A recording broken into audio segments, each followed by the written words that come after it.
नमस्कार, स्वागत, अभिवादन आपका। मैं दुर्गेंद्र चौहान हूं। बीती रात कश्मीर में एक बहुत ही दर्दनाक और दुखद घटना हुई। कश्मीर के शोपियां इलाके में आतंकवादियों ने ग्रेनेड से हमला किया। एक टीन के नीचे 5 मजदूर सो रहे थे, उनमें 2 मजदूरों की मौत हो गई। ये मजदूर उत्तर प्रदेश के कन्नौज जिले के रहने वाले थे। आतंकियों का शिकार दोनों मजदूरों की मौत ने एक बार फिर से नए सवाल खड़े कर दिए हैं। 72 घंटे के भीतर टारगेट किलिंग का यह दूसरा मामला है। कश्मीरी पंडित और बाहर से जाने वाले मजदूरों, उन पर ये आतंकवादी हमला करके उनकी जान ले रहे हैं और ये संदेश देने की कोशिश कर रहे हैं कि जो कश्मीर में आएगा या रहेगा उसे हम छोड़ेंगे नहीं। ये पूरे देश के लिए बहुत बड़ी चुनौती है और सुरक्षा बलों के लिए भी ये बड़ी चुनौती है। सबसे दुख की बात यह है कि ये दोनों मजदूर 2 महीने पहले ही कश्मीर गए थे और दिवाली से पहले घर वापस आने की तैयारी कर रहे थे। उनके घर में भी दिवाली मन जाती, लेकिन दिवाली से पहले चिराग बुझ गया। दोनों मजदूरों की मौत हो गई। उनके घर में जो दिवाली की खुशियां होनी चाहिए थे, मातम में बदल गईं। ये किसी ने नहीं सोचा था। मेरा ये सवाल है कि इन मजदूरों की सुरक्षा की जिम्मेदारी किसकी है, क्योंकि इन मजदूरों की रोटी खून पसीने की है और इन पर जुल्म किसी भी हाल में, किसी भी कीमत में बर्दाश्त नहीं किया जा सकता। और किसी पर, चाहे मजदूर हो चाहे कश्मीरी पंडित हो, इस तरह की आतंकवादी घटनाओं का शिकार वो हो रहे हैं और उनमें एक तरीके से दहशत है। हम सैकड़ों हजारों किलोमीटर दूर बैठकर कुछ भी कह सकते हैं, टीवी पर नेता कुछ भी भाषण दे सकते हैं, लेकिन जो लोग सांसत में जीते हैं कश्मीर में, उनके परिवारों से पूछिए, उनके घर से पूछिए। आज मुझे बहुत रंज भी है और दुख इतना कि मैं बयान नहीं कर सकता। मंथन आज इसी पर।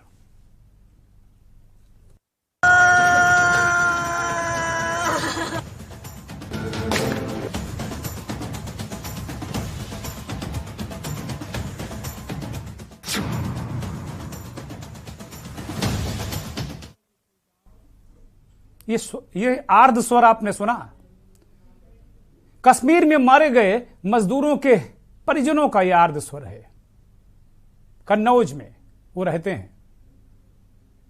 उन्हें क्या पता था कि त्योहार के लिए कुछ पैसे, कुछ चंद पैसे कमाने गए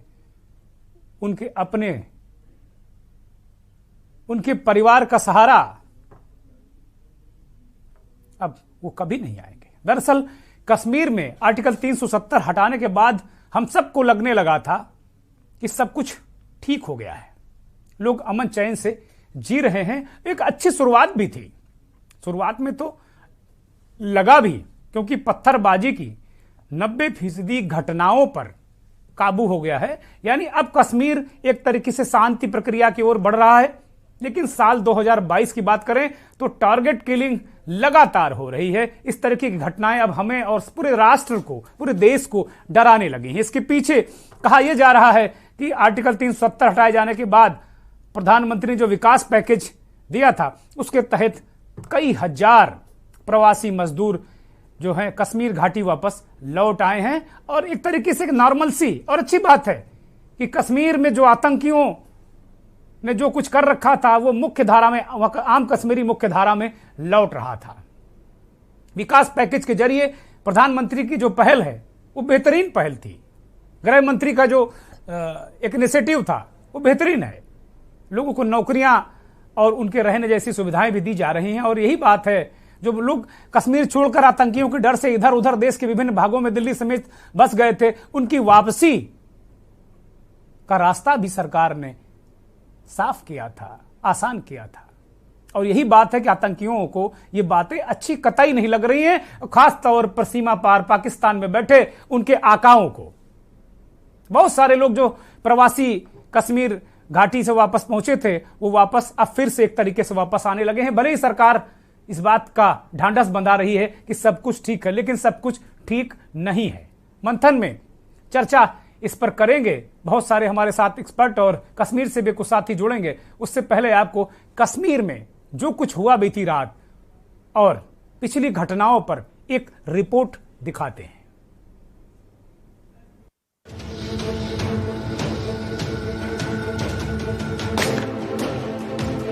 कश्मीर घाटी में टारगेट किलिंग थमने का नाम नहीं ले रही है। जहां अभी तक कश्मीरी पंडितों को निशाना बनाया जा रहा था, वहीं अब इसका शिकार प्रवासी मजदूर भी हो रहे हैं।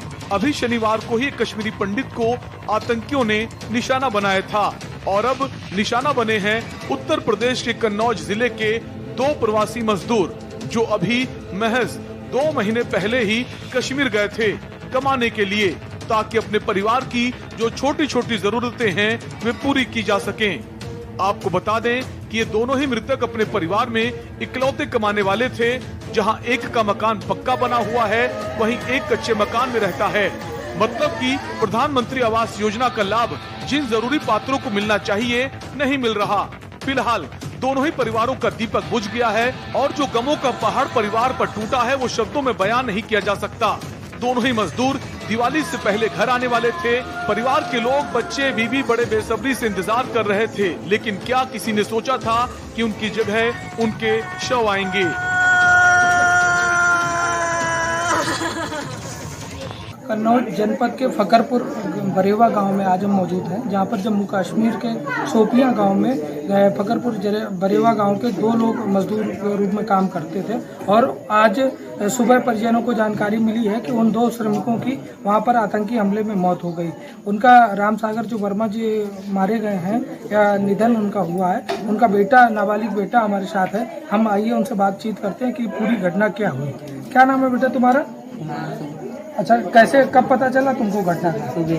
सुबह कैसे पता चला? हम भैया सोते हैं, कब फोन खोला था, उसपे फोन तो दिखा। अच्छा, क्या नाम था तुम्हारे पापा का? राम सागर। अच्छा, कब गए थे यहाँ गांव से? 28 अच्छा, 28 अगस्त को गए थे। अच्छा, वहाँ पे गांव के अन्य लोग भी जाते रहे हैं क्या इससे पहले? कौन कौन गया? गन्नेपुरा के लोग जाते थे। और उनके साथ में कौन कौन? 17-18 लोग थे। 17-18 लोग थे। तो अभी वहाँ पे कौन कौन है?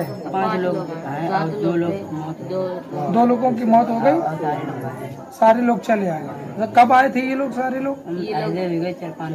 4-5 एक 2 हमारा भतीजा 1.5 महीने पहले गया था। क्या नाम था? कश्मीर में मुनीश कुमार और राम सागर हमारे भाई लगते हैं, गाँव के हैं।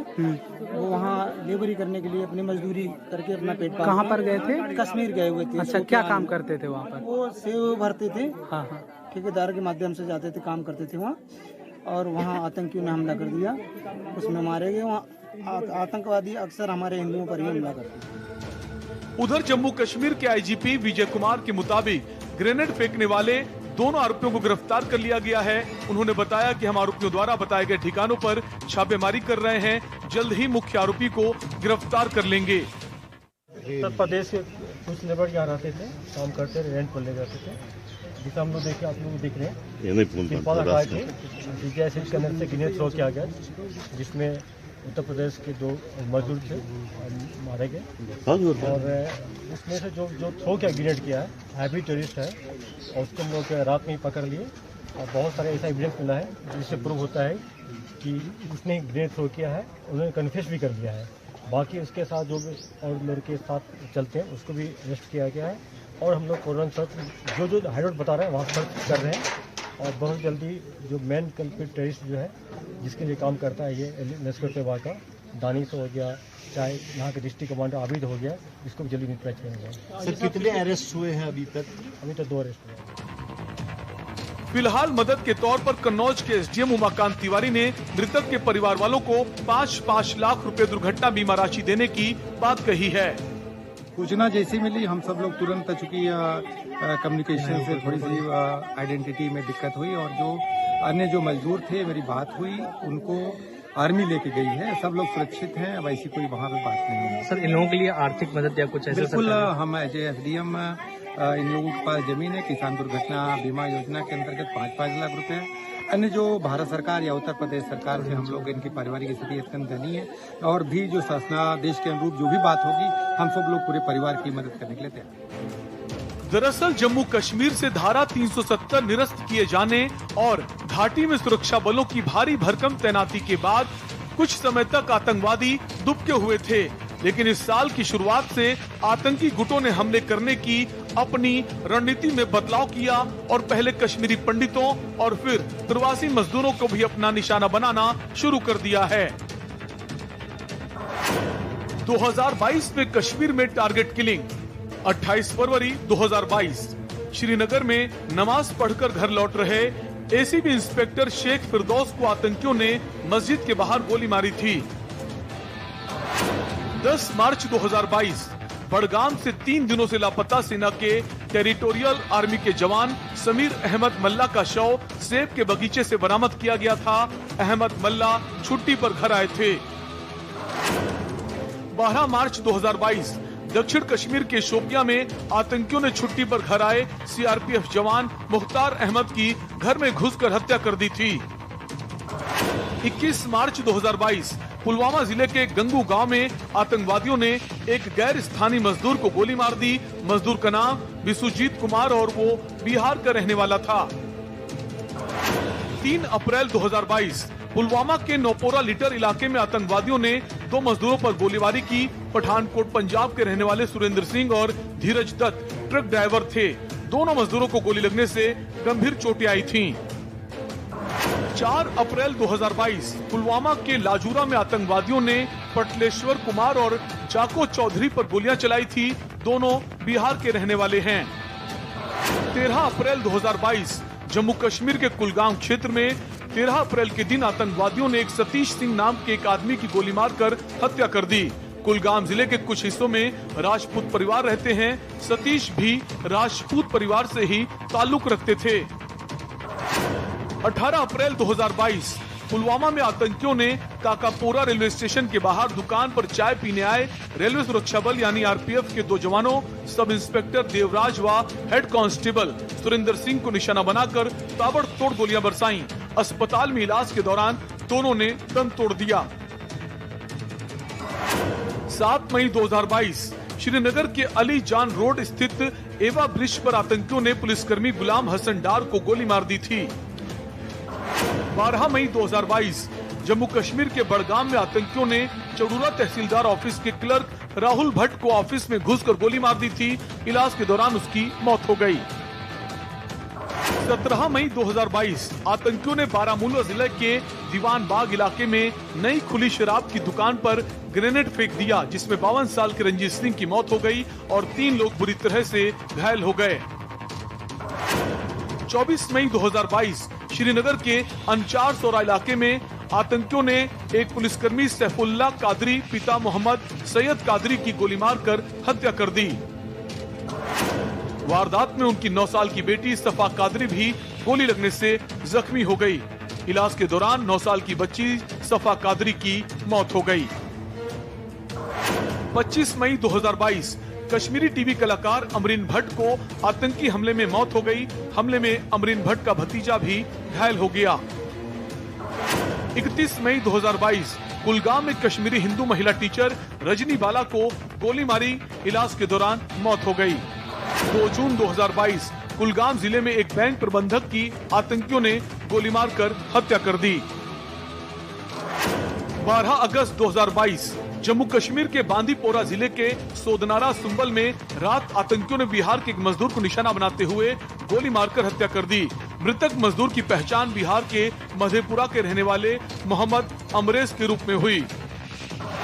16 अगस्त 2022 आतंकियों ने 16 अगस्त 2022 को शोपियां में सेब के बागान में काम कर रहे 2 कश्मीरी पंडित भाइयों सुनील कुमार और पिंटू कुमार को निशाना बनाया था।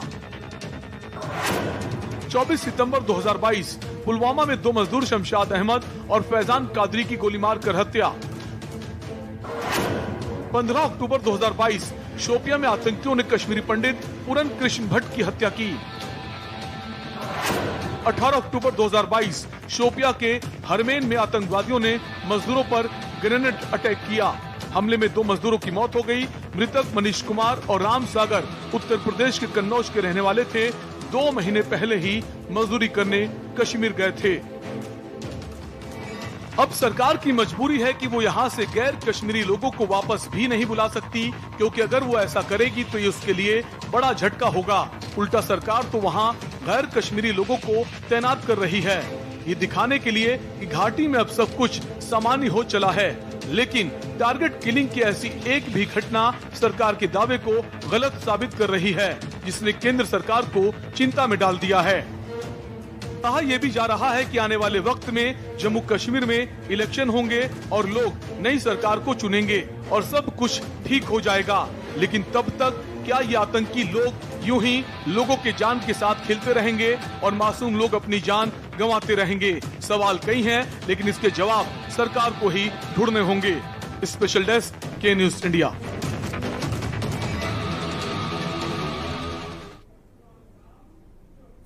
बहुत लंबी फेहरिस्त है। टीचर रजनी बाला, टीवी कलाकार अमरीन भट्ट, राहुल भट्ट सरकारी कर्मचारी, बहुत सारे ये बड़े चर्चित टारगेट किलिंग की घटनाएं हुई जिनको लेकर बहुत बवाल हुआ। कश्मीरी पंडितों ने जबरदस्त प्रदर्शन किया और पूरे देश बड़ा आक्रोशित रहा। मजदूरों की अक्सर हत्याएं हो रही हैं वहां पे, चाहे बिहार के मजदूर हों, चाहे उत्तर प्रदेश के हों, चाहे पंजाब के हों। रोजी रोटी की तलाश में जान तो किसी की भी जाए बहुत दुखद है, लेकिन ये मजदूर, कन्नौज के दोनों मजदूर मारे गए, इनका पूरे परिवार है इन्हीं पर टिके हुए थे। थोड़ी एक मजदूर के पास थोड़ी जमीन है, थोड़ा उसका मकान ठीक है, लेकिन दूसरा टीन टप्पर में रह रहा है। तो कुल मिलाकर जो इनकी स्थितियां हैं, खेती की स्थिति सबको पता है। कन्नौज आलू बेल्ट है, जो राम सागर जिनकी मौत हुई है, उनके नाबालिग बच्चे ने बताया कि भाई वो अभी अगस्त महीने में ही गए थे और बहुत थोड़ी जमीन है।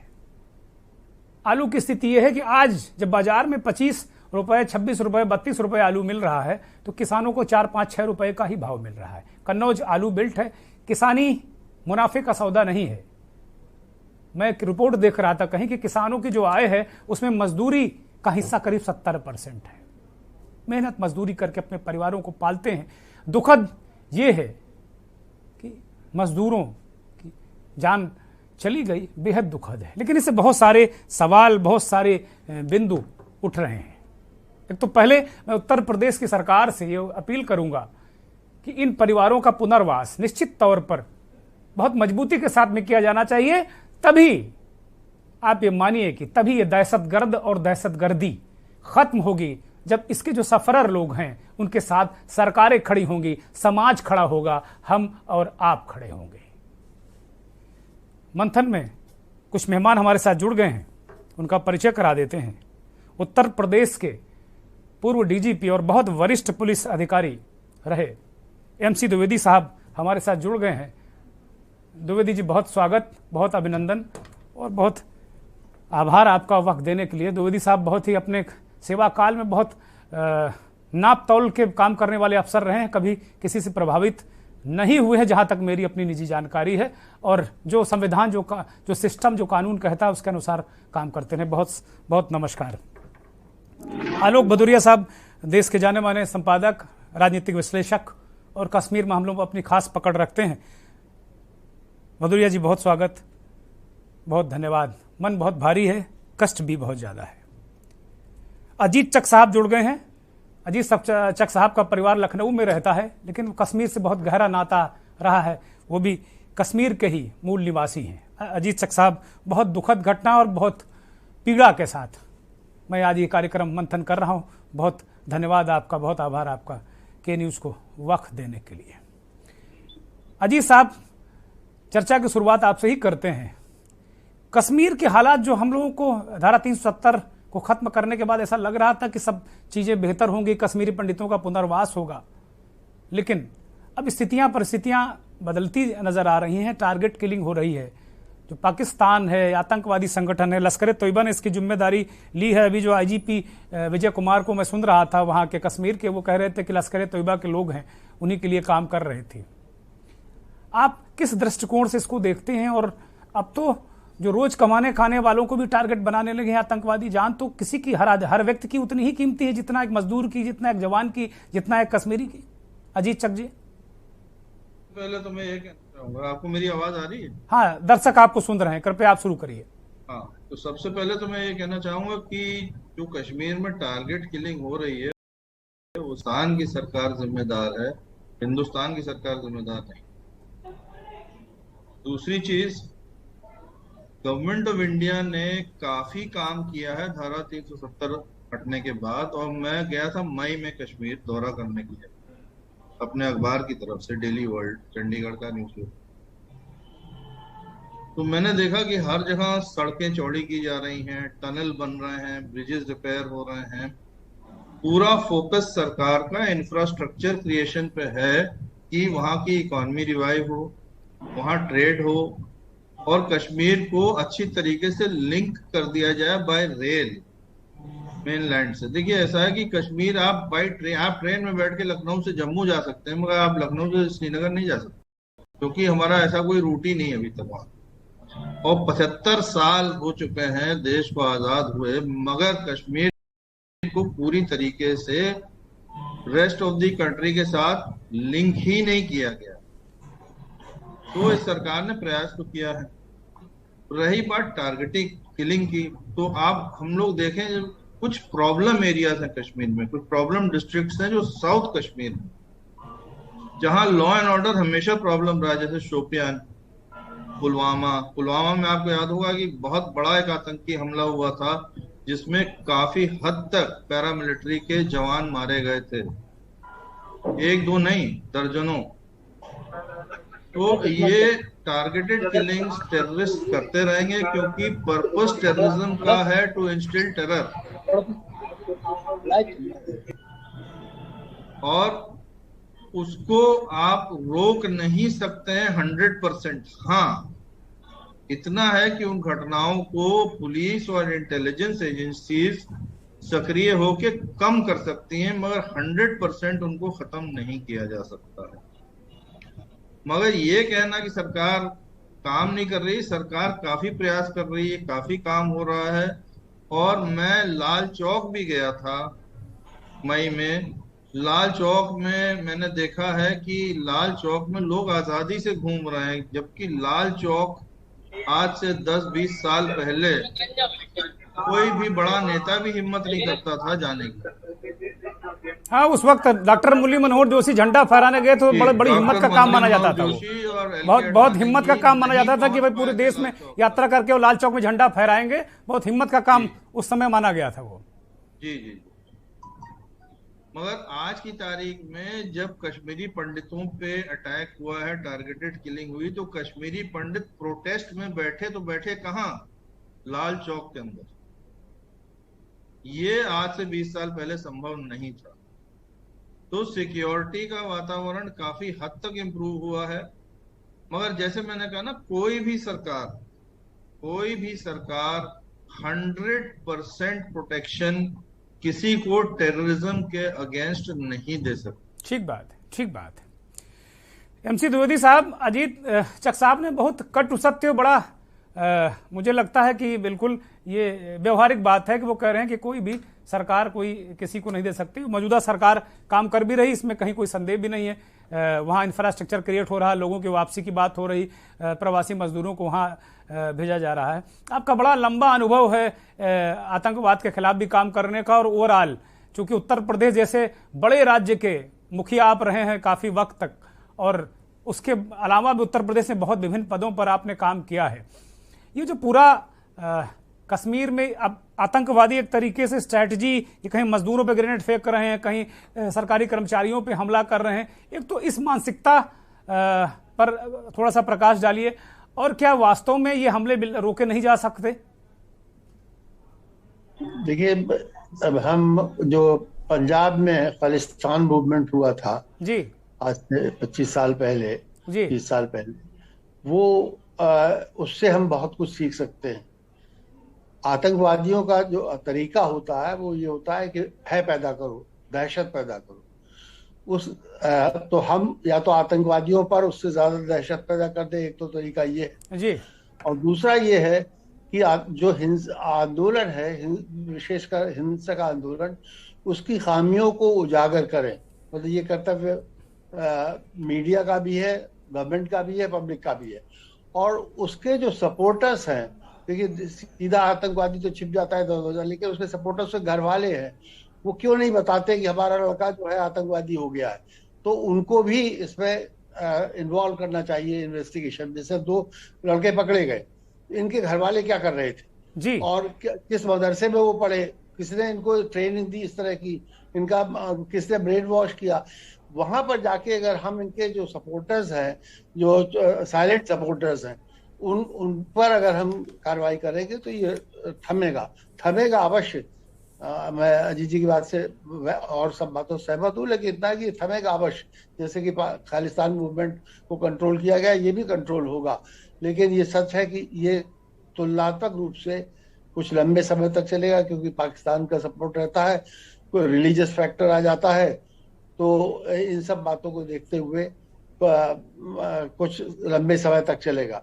लेकिन ये अगर तरीका हम अपनाएं कि एक तो जो इतना भय वो पैदा करते हैं उससे ज्यादा भय पैदा करें, और दूसरे उनके जितने सपोर्टर्स हैं जो हो सकते हैं उनको भी चालान करें, उनके खिलाफ कानूनी कार्रवाई करें। जो कुल मिला के आपका कहना है कि आतंकवाद की जड़ों में मट्ठा डालने की जरूरत है, और जड़ें वही हैं जो आप बता रहे हैं, जो रूट्स हैं वो वही है जहां से उनकी उत्पत्ति हुई। हम लोग कहते तो हैं, बहुत सारे लोग कहते हैं कि हम जड़ों में मट्ठा डाल रहे हैं, लेकिन वास्तव में जो आपने बताया वही जड़ों में मट्ठा डालना हुआ जी। और ये कर्तव्य हो जाता है पेरेंट्स का, अगर उनका आतंकवादी बच्चा हो गया तो देश हित में उनका कर्तव्य है कि वो सुरक्षा एजेंसी उसको खबर दे। अगर नहीं देते हैं तो हम मानेंगे कि आप इन्वॉल्व हैं, आप उनको सपोर्ट कर रहे हैं, उनके सपोर्टर हैं।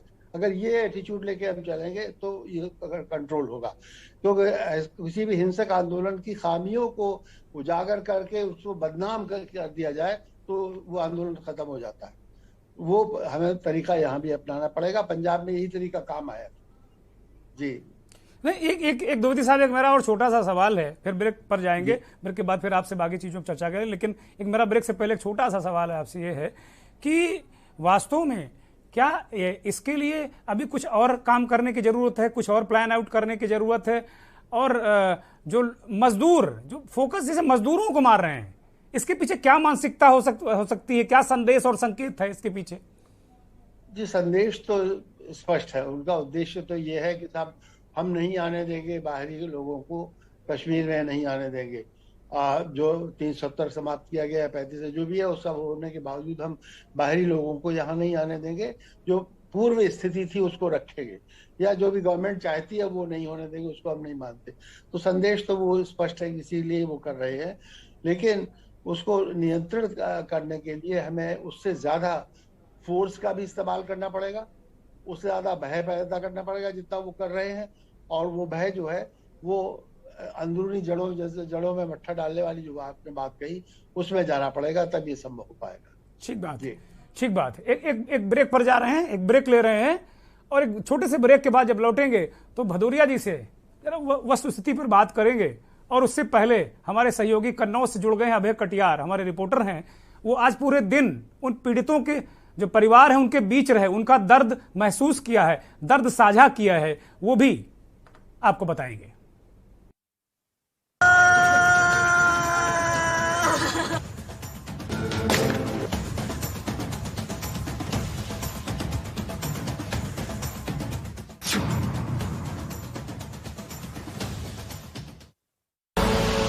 आप देख रहे हैं के न्यूज, खबरों का सारथी। देखें कौन नया खिलाड़ी आया है, समझा देते हैं, प्यार से समझाएंगे। ये तो अपनी जुबान है। जुबान एक हो तो दिल भी एक होने चाहिए। विमल बोलो जुबान केसरी। गोल्डी हिंग का तड़का लगे तो सभी दबा के खाते हैं। गोल्डी हिंग कण कण में जान। मस्त मस्त मस्त मस्त मस्त है, बड़ी मस्त है, टेस्ट में भी लज्जत है। बावर्ची की सोया बड़ी बड़ी मस्त है। बावर्ची न्यूट्री सोया बड़ी, इसमें है हाई प्रोटीन जो खाने को बनाए एक हेल्थी डाइट, और टेस्ट में बड़ी मस्त है। देखें कौन नया खिलाड़ी आया है, समझा देते हैं, प्यार से समझाएंगे।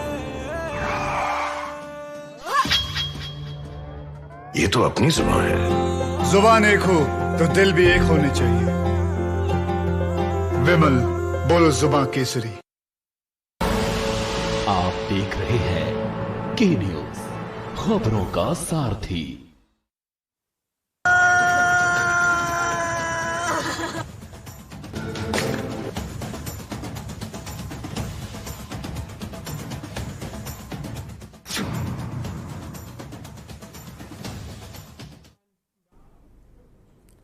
ये चीत्कार अंदर तक हिला कर रख देती है।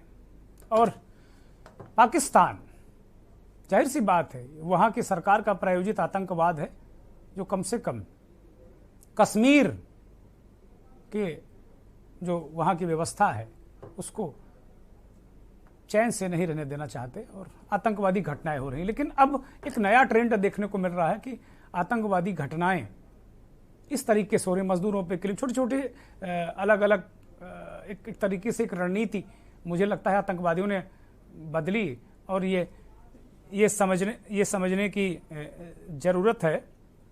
हम सीधे अभय कटियार के पास जाएंगे, कन्नौज से जुड़े हैं, जहां ये मजदूर जिनकी हत्या हुई ग्रेनेड मारकर पिछली रात को, उनके परिवारों की क्या दशा है। परिवार वास्तव में, जो मैंने इस कार्यक्रम की भूमिका में इस बात को कहा था ना, कि जो पीड़ित हैं उनके साथ अगर हम और आप, पूरा देश और सरकारें जब खड़ी होंगी, तब आतंकवादियों के हौसले पस्त होंगे। उत्तर प्रदेश के पूर्व डीजीपी और बहुत ही अनुभवी पुलिस अधिकारी MC द्विवेदी साहब ने इस बात को भी कहा कि उनकी जड़ों में तभी मट्ठा डाला जा सकेगा जब उनका ब्रेन वॉश करने वाले या उनको शेल्टर देने वाले या उनके परिवार के लोग, अगर वो पुलिस को सूचना नहीं देते कि मेरा बेटा आतंकवादी हो गया है, तो उनको भी आतंकवाद में इन्वॉल्व मानकर उनसे उसी तरीके का व्यवहार किया जाना चाहिए, इंट्रोगेट किया जाना चाहिए, इन्वेस्टिगेट किया जाना चाहिए। ये बड़ी महत्वपूर्ण बातें द्विवेदी साहब ने बताई। और ये भी कि भाई अगर ये लोग वास्तव में, ये भी हमको पता करने की जरूरत है कि एक तो इनके जो ये आतंक का जो एक तरीके से मिशन चला रहे हैं ये आतंकवादी, ये इनको कम से कम इसको एक आम करना होगा कि ये इनको एक तरीके से डिफेम करना होगा और दोहरी ताकत के साथ में इन पर हमला करना होगा। ये भी साथ साथ चलने की जरूरत है। ये अपने आप में बड़ी बात। अभय, आज आपने देखा कितना दुख भरा मंजर रहा। दोनों परिवारों की स्थिति के बारे में बताइए कि उन्हें किस तरीके की जरूरत है, कैसे वो जीते हैं, क्यों वहां गए थे। बहुत सारे सवाल हैं मुझे, जैसा मैंने आपको सुबह बताया था, उन सारे सवालों का जवाब दर्शकों को दीजिए।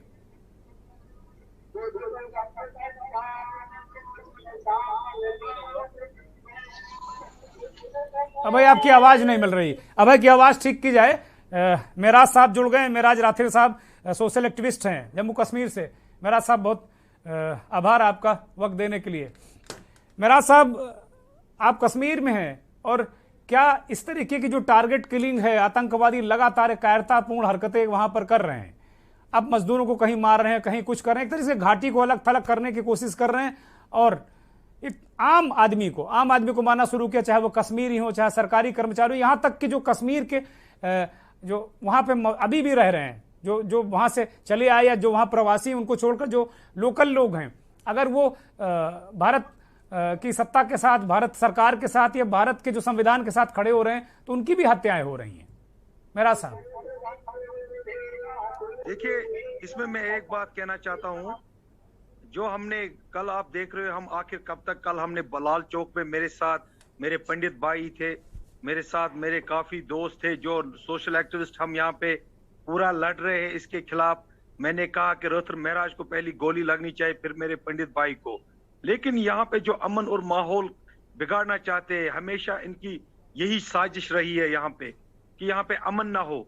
लेकिन जो नया कश्मीर का दौर चल रहा है, आप देखिए टेररिज्म खत्म हो रहा है, आप देखिए अभी पथराव नहीं हो रहा है, अभी कॉल बंद की कॉलें नहीं आ रही है, अभी उनकी दुकानें बंद हो चुकी है, अभी किसी की आंख नहीं चली जाती है, अभी कहीं पे किसी की शेलिंग से आंख नहीं जाती है। तो ऐसे वाकया ये करते रहे, क्योंकि ये काराना हरकत है, ये किसी निहत्ते पे मारना, इनको बस अब यही आता है। लेकिन हमने कल, अगर आपने देखा होगा कि हमने कल प्रोटेस्ट किया पूरे लाल चौक में, घंटाघर के सामने। पूरे देश ने देखा मेरा साहब, पूरे देश ने देखा, पूरे देश ने देखा, और पाकिस्तान के उन आकाओं ने भी देखा कि किस तरह मेराज जैसे तमाम युवा वहां खड़े हैं कश्मीरी पंडितों के साथ, उन प्रवासी लोगों के साथ, सभी ने देखा। आप काबिले गौर है। जैसे बहुत नौजवान है और हमेशा हम पंडितों के साथ है, हम उनकी ढाल बनकर खड़े हैं यहाँ पे कश्मीर में, और हम चाहते हैं कि वो यहाँ पे रहे। अब 90 की दहाई का जो हमारे माथे पे दाग लगा है वो हम मिटाना चाहते हैं, और हम यहाँ पे अब अमन और शांति चाहते हैं। हम उन ताकतों को यहाँ पे हावी नहीं होने देंगे। ये कायराना हरकत जो ये कर रहे हैं, इसके पीछे बड़ी साजिश है, लेकिन हम इनके साथ है। मेरे जैसे नौजवान को आगे आना है और कश्मीर को बचाना है। अगर आज हमारे पंडित भाई यहाँ से जा रहे हैं, कल कल सिखों को यहाँ से निकाला जाएगा, परसों यहाँ पे कश्मीरी को भी निकाला जाएगा, लेकिन हम ऐसा होने नहीं देंगे। कश्मीर हमारा है, कश्मीर पार्ट है, हिंदुस्तान का अटूट अंग है, और हम हिंदुस्तान के साथ वफादार है और कायम दायम है। हमारा मुल्क एक है, हमारा कानून एक है, और हम कश्मीरी हैं, और कश्मीर हिंदुस्तान का है। जो अलग करने वाले कुछ लोग यहाँ पे और कुछ सियासतदान, ये जो 90 में यहाँ पे हुआ हमारे पंडितों के साथ, अब नौजवान मेरे जैसे नौजवान मेरा खड़ा है इन लोगों के लिए यहाँ पे आवाज। अच्छा मेरा साहब, एक मेरा सवाल है, क्या जो सरकार के जो प्रयास नाकाफी तो नहीं है? लगातार सरकार प्रयास कर रही है। जैसा अभी अजीत साहब ने बताया कि वो अभी गए थे, बड़े बड़े हाईवेज बन रहे हैं, इंफ्रास्ट्रक्चर डेवलप हो रहा है, रोजगार की बात हो रही है, व्यापार की बात हो रही, तो जाहिर सी बात है सरकार ने बेहतर काम किया है आगे बढ़कर, इसमें कहीं कोई संदेह नहीं है। लेकिन वास्तव में क्या जो लोग हैं जो चले गए थे कश्मीर छोड़कर, वो आ गए हैं, उनकी वजह से ये आतंकवादी डर गए हैं और ये इस तरीके से हमले कर रहे हैं? मेरा साहब, एक बात है भाई साहब, यहाँ पे एक चीज हो गई है। यहाँ पे अब मेरे जैसा नौजवान होम मिनिस्टर से मिल रहा है, गरीब बाप का बेटा, आज रोल मॉडल सरपंच आपके सामने खड़ा है, और यही नया कश्मीर है। पहले हमें आगे आने नहीं देते थे, पहले हमें कुछ सियासतदान, यहाँ खानदानी राज था, और जो पहले बाप फिर बेटा फिर पोता, ये चलता रहता था, लेकिन अब वो कश्मीर नहीं रहा है। अब मेरे जैसे नौजवान आगे आ रहे हैं और बदलता हुआ कश्मीर देख रहे हैं, लेकिन ये कुछ अब यहाँ पे इनको ये खड़कती है कि यहाँ पे जो हालात ठीक हो रहे हैं, अब बंद की कॉल नहीं होती है, अब पथराव नहीं होता है, अब हमारे सिक्योरिटी फोर्स पे पत्थर नहीं मारते, अब पुलिस पे पत्थर नहीं मारते, या हमारे किसी बेगुनाह पे पत्थर नहीं मारते। इनको ये चीजें खटकती है। ये जो नया कश्मीर का आपने देखा, तिरंगा, हर घर तिरंगा, कितनी रैलियां हो गई। अब लाल चौक में हिंदुस्तान का झंडा चढ़ता था, जहां पहले कुछ और ताकतें, विदेशी ताकतों के झंडे चढ़ते थे, पाकिस्तान के झंडे, अब वो खत्म हो चुका है। यहाँ पे अब सिर्फ लाल चौक में तिरंगा चढ़ता, और ये चीज इनको खटकती है, इसलिए निहत्तों पे वार करते हैं। कोई गांव में रहता है बेचारा, मजदूरी के लिए आता है, उस बेचारे को क्या है, उसको दिन की दिहाड़ी मिलती है, रोजी मिलती है, लेकिन उसको मारना कौन सा जहाद है? ये गरीब, वो भी अपना मजदूरी के लिए। तो यही चीज यहाँ पे इनको खटकते, जो नया कश्मीर यहाँ ख्वाब है। अब रेलवे यहाँ पे आने वाले, अब नई टनलें बनने वाली, अब पंचायत इलेक्शन हुए, सरपंच बन गए, डीडीसी बन गए, बीडीसी बन गए, ये चीजें अब नया कश्मीर है। अब देखो एक गांव में 10-10 ट्रांसफार्मर लग रहे हैं, इलेक्ट्रिक पोल चेंज हो रहे हैं, हर घर पानी, नल, बिजली, सड़क, और हेल्थ वेलनेस सेंटर ठीक हो रहे हैं। यहाँ सब कुछ, स्कूल बच्चे अब केएस कर रहे हैं, अपनी रोजगार ढूंढ रहे हैं, लेकिन ये चीज इनको हजम नहीं होती, और ये आइंदा रोज यही काम करते हैं, और हम इनके पंडितों के साथ है, सीना खोल के हम उनके साथ आगे बैठ। ठीक बात, बहुत बहुत बहुत बेहतरीन बात, बहुत बेहतरीन बात मेरा साहब, बहुत बेहतरीन। आपने कहा कि भाई आप जैसे लोग जो गांव की सरकार है, जो सबसे शुरुआती सरकार है, उसमें आप जैसे युवा पार्टिसिपेट कर रहे हैं, पंच, सरपंच, बीडीसी, डीडीसी बन रहे हैं, और इसकी वजह से माहौल बदल रहा है। एक जो लोग ठेकेदार थे, उनका जो ठेका पट्टा खत्म हुआ है, तो ये भी दर्द है कहीं ना कहीं। वो आतंकवादियों को ऐसे छीन गई उनकी कुर्सी, उनकी कुर्सियां छीन गई, उनके राज छीन गए, उनके तख्ते छीन गए, उनके जो घोटाले। आप देखे इन खानदानी राजू ने यहाँ पे 70 साल राज किया, दिया क्या इन लोगों ने? इन लोगों ने सिर्फ खून की नदियां दी है, इन लोगों ने सिर्फ पाकिस्तान के झंडे लाल चौक में चढ़ाए, इन लोगों ने हुर्रियत कॉन्फ्रेंस को यहाँ मजबूत किया, इन लोगों ने यहाँ आतंक को बढ़ावा दिया, इन लोगों ने यहाँ पे जो भी विदेशी ताकतें उनको यहाँ पे सहारा दिया, इनके बैंक अकाउंट देखिए, इनके अभी भी हिंदुस्तान को चाहिए कि इनको जेल भरे, क्योंकि इन्होंने यहाँ पे हमारे जैसे नौजवानों को आगे बढ़ने, जो देशभक्ति के लिए काम करते हैं, ये हमें आगे बढ़ने नहीं देते। और ये वही लोग हैं जिन्हें 70 साल या मिलिटेंसी को बढ़ावा दिया है, ये वही लोग हैं। बड़ी बात है, सरकार ने बहुत सारे लोगों को जेल भेजा भी है, बहुत सारे लोग जिनका जेल जाना नामुमकिन था उनको भी जेलों में डाला है और आगे भी डालेगी। आलोक भदौरिया जी के पास चलते हैं। भदौरिया जी, आपने सभी पैनलिस्ट को सुना। अजीत चक साहब सीनियर जर्नलिस्ट भी हैं और कश्मीर से ताल्लुक रखते हैं, भी हाल में कश्मीर गए थे। द्विवेदी साहब को आप जानते ही, बहुत जबरदस्त पुलिस अधिकारी रहे अपने कार्यकाल में। और जम्मू कश्मीर के एक युवा को भी आपने सुना, मेराज राथेर को, सोशल एक्टिविस्ट हैं। क्या आपको क्या लग रहा है ओवरऑल? मैं सवाल नहीं पूछ रहा हूं आपको, मैं पूछ रहा हूं कि ये मजदूरों की घटना, उत्तर प्रदेश के जो गरीब मजदूर वहां काम करने गए थे, बहुत सारे लोग जाते हैं, अभी वो बता रहे थे कि भाई 20-25 लोग गए थे, लेकिन इस घटना के बाद सब वापस आ गए।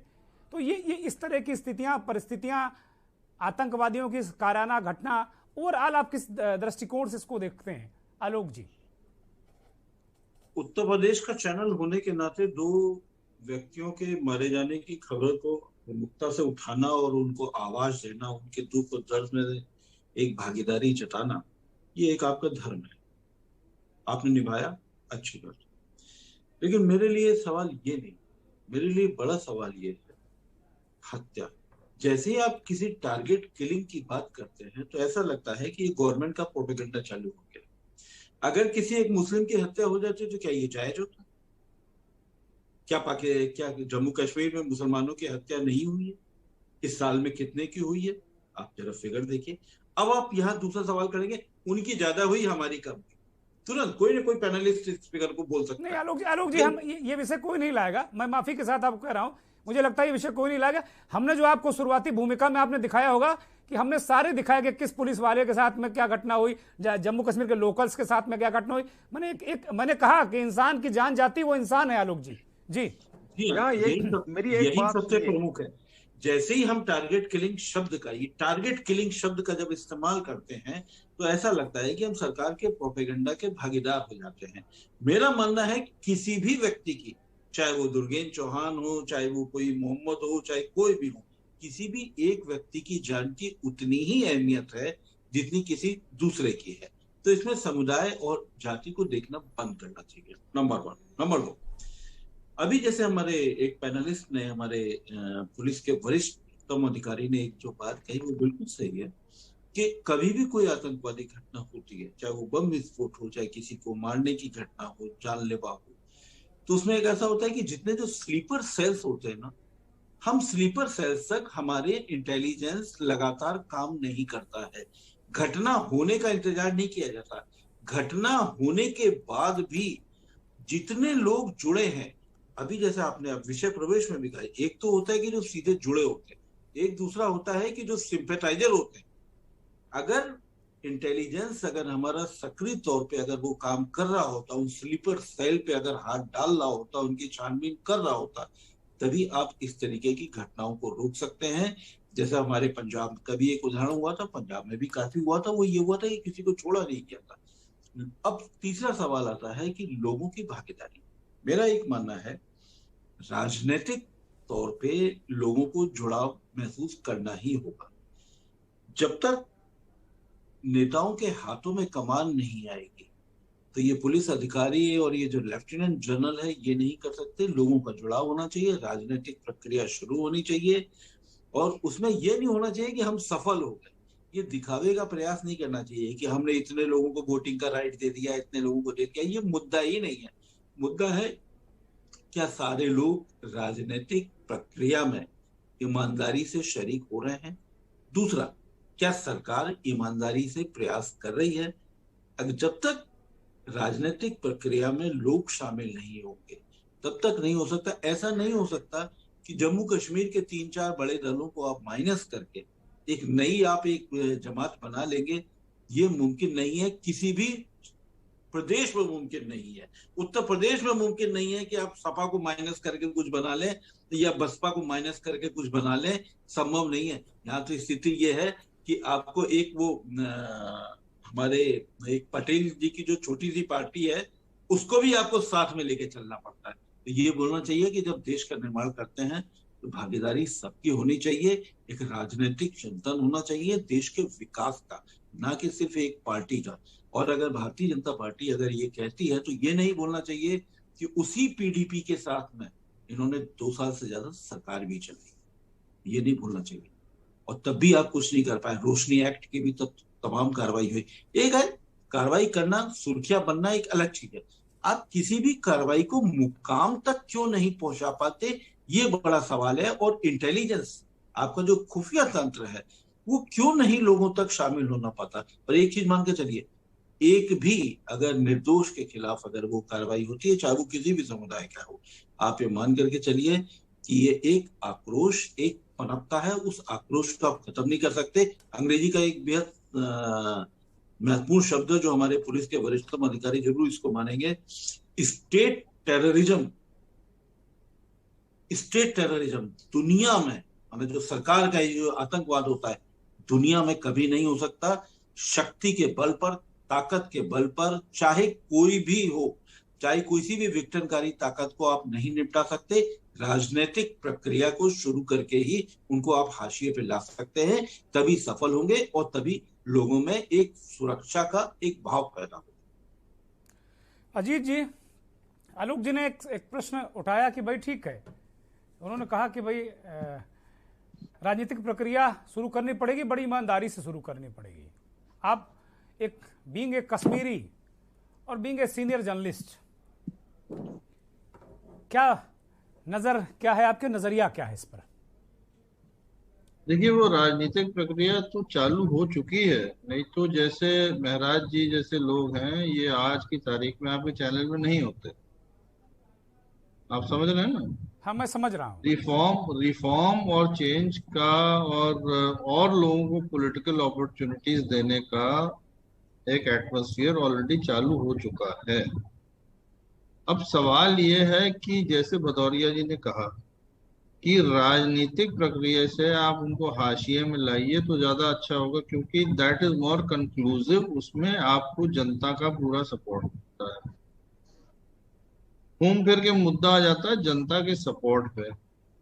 साउथ कश्मीर में ज्यादा प्रॉब्लम और ज्यादा आतंकवादी घटनाएं क्यों होती हैं, इसको भी हमको एनालाइज करना पड़ेगा। साउथ कश्मीर में कौन से डिस्ट्रिक्ट आते हैं? अवंतीपुरा आता है, आपका पुलवामा आता है। पुलवामा इतना नोटोरियस है, शोपियान इतना नोटोरियस है, ये आज से नहीं। उसमें डेमोग्राफी भी स्टडी करनी पड़ेगी। उसमें ये भी देखना पड़ेगा कि कौन सी कौमें, कौन सी कम्युनिटीज ज्यादातर वहां रहती हैं, और कौन सी कम्युनिटीज जो पॉलिटिकल प्रोसेस का पार्ट बनना चाह रही है, नई पॉलिटिकल प्रोसेस का, वो नॉर्थ कश्मीर में ज्यादा है। उससे आपको एक आइडिया मिलने लगेगा कि एग्जैक्टली हो क्या रहा है कश्मीर में। एज ए जर्नलिस्ट आप इसको एनालाइज कर सकते हैं। मगर मेन जो प्रॉब्लम है, जो आप कह रहे हैं ना कि पॉलिटिकल प्रोसेस, तो पॉलिटिकल प्रोसेस कोई ओवरनाइट नहीं चालू हो सकता है, खास तौर से ऐसी जगह में जहां एक परिवार ने या 2 परिवारों ने पूरी तरीके से उस एरिया की राजनीति को कंट्रोल किया हो 60-70 साल से, और लोगों को आगे बढ़ने में टाइम लगेगा। दूसरी चीज, एक अपीजमेंट की पॉलिसी अगर रही है कि हम सेपरेटिस्ट लीडर्स को Z कैटेगरी सिक्योरिटी देंगे, VIP फैसिलिटीज देंगे, तो घूम फिर के जो पॉलिटिकल प्रोसेस है उसको कैसे करेंगे? हम मैसेज क्या भेजना चाहेंगे? Message must be very clear that India is our country and those who want to take part in the political process must reject the Pakistani agenda. Pakistan के एजेंडा को आप रिजेक्ट करो, इंडिया के एजेंडा को अडॉप्ट करो और पॉलिटिकल प्रोसेस में आगे बढ़ो। आस्ते आस्ते कश्मीर का प्रॉब्लम सॉल्व होगा, ओवरनाइट नहीं सॉल्व हो पाएगा। मगर 370 हटाते ही 70 साल लग गए भैया हमको, ये भी तो सोचिए। तो कम से कम एक शुरुआत तो हुई है, और इस शुरुआत को हमको पॉजिटिवली एक्सेप्ट करना चाहिए। इस शुरुआत को हमको पॉजिटिवली इसके लिए कंट्रीब्यूट भी करना चाहिए। जहां हम टारगेट किलिंग की बात करते हैं तो कोई भी सिक्योरिटी एजेंसी हो, चाहे वो इजराइल के मोसाद हो, चाहे वो जर्मनी की एजेंसी हो, चाहे वो अमेरिका की CIA हो, चाहे वो KGB रही हो सोवियत रूस की, कोई भी इंटेलिजेंस एजेंसी 100% सिक्योरिटी नहीं दे सकती है। ना कोई भी पुलिस फोर्स 100% सिक्योरिटी दे सकती है। मैं फिर कहूंगा कि जो कश्मीर में टारगेटेड किलिंग्स हो रही हैं उसके लिए जिम्मेदार हिंदुस्तान की सरकार नहीं है, उसके लिए जिम्मेदार पाकिस्तान की। तो स्वाभाविक है अजीत जी। मुझे लगता कि ऐसा कौन कहेगा? नहीं दुर्गेश जी, यहाँ मेरा एक कहना ये है कि अगर हमारी सरकार कोई जिम्मेदारी नहीं है, कोई दूसरी सरकार सब कुछ कर सकती है, तो ये एक असमर्थता, असहायता की बात है। हमको इससे बचना चाहिए। देखिए इसमें मैं आपको कुछ बातें बताऊंगा जो ग्राउंड से जुड़ी हुई है, क्योंकि मैं कश्मीर में रहा हूँ। आप मेरी बात सुन रहे हैं? मैं आपके पास आ रहा हूँ। MC द्विवेदी साहब से एक छोटा सा कमेंट ले लेते हैं, क्योंकि अभी अजीत साहब ने इस बात को कह दिया। अजीत चक जी बहुत वरिष्ठ पत्रकार भी हैं और कश्मीर से बहुत आत्मीय जुड़ाव है। आप कश्मीरी हैं मूल रूप से, और वैसे हम सब हिंदुस्तानी हैं। नहीं, हिंदुस्तानी मैं भी हूँ वैसे। हम सब हिंदुस्तानी हैं। हम सब कहा, मैं नहीं, हम सब हिंदुस्तानी हैं, लेकिन अलग अलग एक गुलदस्ता है। कोई उत्तर प्रदेश से आता है, द्विवेदी जी बांदा से आते हैं, मैं मैनपुरी से आता हूँ। सब अलग अलग तरीके से प्रदेशों के अंदर भी डिस्ट्रिक्ट से आते हैं। मैंने एक बात शुरुआत में कही थी कि सरकार का मेन फोकस इंफ्रास्ट्रक्चर डेवलपमेंट भी है, जिसके लिए बाहर से मजदूर आ रहे हैं जी। टेररिस्ट उनको टारगेट इसलिए कर रहे हैं कि वो चाहते हैं वो इंफ्रास्ट्रक्चर डेवलपमेंट के काम रुक जाए, वो ट्रेड का काम रुक जाए, वहां पे जो काम हो रहा है, जो एक एटमॉस्फेयर क्रिएट हो रहा है पॉजिटिव, वो नेगेटिविटी में कन्वर्ट हो जाए। ठीक, सहमत हूं, मैं आपके बात से सहमत हूं। द्विवेदी साहब, एक तो अजीत जी ने कह दिया कि आप कहीं भी दुनिया की कोई भी एजेंसी हो इसको रोक नहीं सकती। मैं पुनः आपके पास यही सवाल करूंगा। और पंजाब में आतंकवाद किसी न किसी प्रोसेस से रुका है।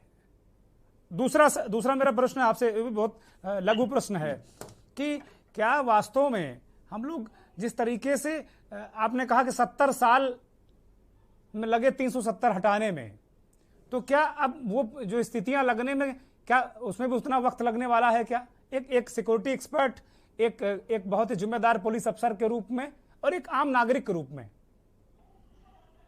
देखिए, मतलब ऐसा नहीं कि उतना समय फिर उसी में लगेगा जितना स्थिति को खराब करने में लगा, ऐसा नहीं है। पहला प्रश्न आपने क्या किया था, एक बार बता देंगे ना? मेरा पहला प्रश्न यही कि अभी अजीत साहब ने फिर वही बात कही कि आप चाहे दुनिया की CIA, KGB, इजराइल की कोई बहुत ही मतलब रसूखदार फोर्स है, वो भी आप लगा दें तो ये आतंकवाद बिल्कुल बंद नहीं हो सकता, क्योंकि वो उनकी डेमोग्राफी समझनी होगी। जो कश्मीर के कुछ जिले सोपिया और पुलवामा का आपने जिक्र किया, वो एक रीजन है, वहां की डेमोग्राफी भी ऐसा वहां आतंकवादियों को शेल्टर देती, उनका कहने का मतलब यही रहा होगा। जी नहीं, मैं अजीत साहब से बिल्कुल सहमत हूँ। ये बिल्कुल सही बात है कि केवल सिक्योरिटी फोर्सेस से हम कंट्रोल नहीं कर सकते इस स्थिति को। इसके साथ में पॉलिटिकल प्रोसेस भी चलना चाहिए, परंतु प्रायः ये देखा गया है कि जब स्थिति खराब हो जाती है तो पहले सिक्योरिटी फोर्सेस का दबाव आवश्यक होता है, और जब दिमाग थोड़ा ठंडा हो जाता है डर भय से, उसके बाद पॉलिटिकल प्रोसेस चले। तो अगर हमें लॉन्ग टर्म पीस लानी है तो political process is a must, लेकिन इमीडिएट सोल्यूशन जो है वो पॉलिटिकल प्रोसेस नहीं दे पाती है। यहाँ भी जब हमने 370 लगाया तो कितने दिन तक वहां पर कर्फ्यू लगा रहा कश्मीर में, और संचार सेवाएं जो थी वो भी बाधित रही। तो ये है कि इमीडिएट कंट्रोल जो है वो, अगर आप सीधी सी बात है, अगर बच्चा आपका बदमाशी कर रहा है तो शुरू में उसको झापड़ मारिए, फिर समझाइए, तभी वो ज्यादा सही समझता है। और अगर वो नहीं तो करता जाएगा और आप बैठे रहेंगे। तो उसी तरह की यहाँ स्थिति है कि अकेले सिक्योरिटी फोर्सेस निश्चित रूप से नहीं कर सकते। बिल्कुल सही कह रहे हैं अजीत साहब। लेकिन सिक्योरिटी फोर्सेस का इमीडिएट इम्पैक्ट होता है, उसके बाद में धीरे धीरे पॉलिटिकल प्रोसेस पे आ जाना चाहिए और पॉलिटिकल पर्सन्स को उसको लीड करना चाहिए और जनता का सपोर्ट लेना चाहिए, जन सामान्य का, तभी ये संभव हो पाएगा। दूसरा प्रश्न फिर से मैं ये कह रहा था कि क्या आपने ये बातें, दूसरा जो उन्होंने कहा कि भाई दुनिया की चाहे जितनी बेहतरीन एजेंसी आप लगा दीजिए, ये पूरी तरह नहीं रुक पाएगा। वो ठीक है, वो ठीक बात है। केवल सिक्योरिटी एजेंसीज या केवल इंटेलिजेंस एजेंसी उसको नहीं कंट्रोल कर सकती। ये बात वालों कह रहे हैं कि पॉलिटिकल प्रोसेस आपको करना पड़ेगा, बिना political process mindset has to change. नहीं, पब्लिक का जो माइंडसेट है वो बदलना चाहिए। जैसे पंजाब में पब्लिक का माइंडसेट बदल गया, और बदलने के लिए दो बातें, एक तो जो हमारे टेररिस्ट पंजाबी थे वो लूटपाट और रेप करने लगे, इसका प्रचार प्रसार किया गया अच्छी तरह कि ये रेपिस्ट और लूटपाट करने वाले हैं बजाय उसके, और बिना बात की हत्याएं करने लगे, वसूली करने लगे। तो उनकी जो खामियां हैं, कमजोरियां हैं, उन्हें बदनाम करना चाहिए, जैसे कि पब्लिक सपोर्ट सिंपैथी उनके साथ कम हो। और दूसरे यही है कि उनके जो उनको हम कंट्रोल, उनको तभी वो संभव हो पाएगा। तो वो बिल्कुल सही बात, सिक्योरिटी को कंट्रोल नहीं कर सकती। लॉन्ग टर्म प्रोसेस तो पॉलिटिकल प्रोसेस ही है जो ये लगातार पीस रह सके उस एरिया में। ठीक बात है। मेरा साहब, द्विवेदी साहब ने भी वही बात कही कि भाई वहाँ पर लॉन्ग टर्म पॉलिटिकल प्रोसेस होना चाहिए। और क्या इस तरीके की चीजें वहाँ पे हो रही हैं कि जो ये संगठन है, आतंकवादी जो बड़े बड़े संगठन हैं, इनको क्या डिफेम करने के लिए वहां के यूथ, वहां के लोग या कोई तंत्र इस तरह का काम कर रहा है जैसे पंजाब में किया गया? जब ये तो आतंकवादी तो महापापी हैं, इनका तो कोई दीन धर्म है नहीं। लेकिन मैं, जो मेरे दोस्त आपने डिबेट में लाया, मैं इनसे कहना चाहता हूं, मैं कश्मीरी हूं, मैं नौजवान हूं और मैं खुद पत्थरबाज रहा हूं, और पत्थरबाज से मैं आज रोल मॉडल बन गया हूं। कैसे एक आर्मी अफसर मुझे मिल गया अपने गांव में, उसने मेरी सोच को बदल दिया। जब मैं एक पत्थरबाज से रोल मॉडल बन सकता हूं तो कश्मीर क्यों नहीं बदल सकता है? लेकिन हिंदुस्तान को भी चाहिए, गवर्नमेंट को भी चाहिए कि वो अपनी पॉलिसी चेंज करे। वो इन लोगों को जो हमारे खिलाफ, मुल्क के खिलाफ बोलते हैं, उनको जज सिक्योरिटी है, उनको गवर्नमेंट अकोमोडेशन है, उनको वीआईपी सिक्योरिटी है, उनको गवर्नमेंट गाड़ियां हैं, कहां से? तो यहां से दिल दुखता है। और जो मेरे जैसे नौजवान चाहता है कि हिंदुस्तान का तिरंगा लाल चौक में चढ़ाकर वो अन्यथा अपने घर जाता है, उसके पास 2 PSO भी नहीं है। जो हिंदुस्तान के खिलाफ बोलते हैं उनके पास 10-10 गाड़ियां हैं, CRP है, वही सिक्योरिटी फोर्स है जिनके खिलाफ वो बोलते हैं। तो थोड़ा सा माइंडसेट हमें चेंज करना है। आप हो रहे हो चेंज की बात, ये वही मैं इस भाई को कहना चाहता हूं जो मेरा जर्नलिस्ट है, ये कहता है कि शुपियन में कुछ अलग ही है, कुछ अलग नहीं है। वहां जब हर घर तिरंगा था, सबसे बड़ी रैली वहां निकली शुपियन में, पुलवामा में। लोग चाहते हैं जब बच्चों के ज़हनों में तिरंगा डाला जाएगा तो वो तिरंगा उठाएंगे। जब इनके दिमागों में आजादी का नारा डाला गया तो वो आजादी ही कहेंगे। लेकिन ये चेंज हमें करनी है। और इन जो हमारे पीछे जो सियासतदान, आप वही महबूबा मुफ्ती जिसको आपने जड़ सिक्योरिटी दी है, वो बोलती है कि हिंदुस्तान का झंडा उठाने वाला कोई नहीं है। मैं उसको कहता हूं कि आज लाखों में नौजवानों ने झंडा उठाया और लाल चौक में तिरंगा लेकर चल पड़े हैं। लेकिन यही फारूक अब्दुल्ला जिसने करोड़ों की संपत्ति बनाई, कहां है ईडी, कहां है NIA? उनको देखो, जो इनके मिनिस्टर है, जो जमीन से, जिनके पास मकान भी नहीं, आज वो उन्होंने दुबई में प्रॉपर्टी बनाई। इन लोगों को देखो, पहले इन्होंने हुर्रियत से खाया, पाकिस्तान से खाया, फिर इन्होंने बहुत सारी ये चीजें यहाँ बदल दी। अब आप बोल रहे हो कि यहाँ बदलेगा? क्या बदलेगा जब तक हिंदुस्तान की गवर्नमेंट अपना सोच नहीं बदलेगी, ये इनके खिलाफ कोई एकदम इतना कदम नहीं उठाएगी, तब तक यहाँ कश्मीरी नहीं बदलेंगे। मेरा साहब एक मेरा प्रश्न है, चूंकि कार्यक्रम अब अंतिम चरण में है, कुछ ही मिनट हमारे पास बचे हैं, 1-2 मिनट।